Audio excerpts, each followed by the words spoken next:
दोस्तों कहते हैं खुशी उनको नहीं मिलती जो अपनी शर्तों पर ज़िंदगी जिया करते हैं। खुशी उनको मिलती है जो दूसरों की खुशी के लिए अपनी शर्तें बदल दिया करते हैं। एक बार की बात है, एक सेठ जी की दुकान पर एक आदमी नौकरी किया करता था। बड़ी मेहनत से काम करता था, लगन से काम करता था। सेठ जी बहुत खुश थे, वो आदमी भी बहुत खुश था, सब कुछ अच्छा चल रहा था। एक दिन उस आदमी ने सेठ जी को बिना बताए छुट्टी कर ली। वो गायब हो गया।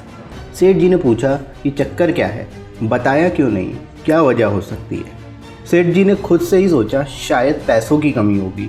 लड़का बड़ी मेहनत से काम करता है तो तनख्वाह बढ़ाने की सोच लिया। अगले दिन जब वो लड़का दुकान पर आया तो सेठ जी ने कहा, देखो भैया, तुम्हारी तनख्वाह बढ़ा दी है।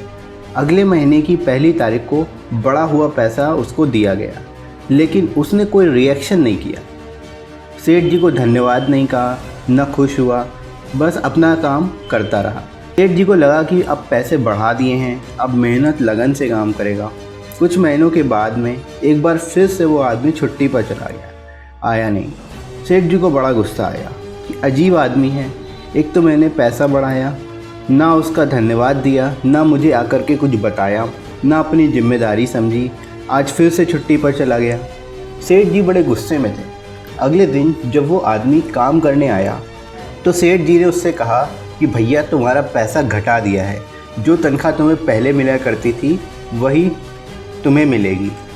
अगले महीने की 1 तारीख आई, फिर सेठ जी ने घटी हुई तनख्वाह उसे दी। इस बार भी लड़के ने कोई रिएक्शन नहीं दिया, ना वो खुश हुआ ना दुखी हुआ। सेठ जी ने उसको बुलाया और पूछा कि एक बात बताओ, जब तुम्हारी तनख्वाह बढ़ाई थी तब तुम खुश नहीं हुए, अब तुम्हारी तनख्वाह घटा दी है तब भी तुम दुखी नहीं हुए, चक्कर क्या है।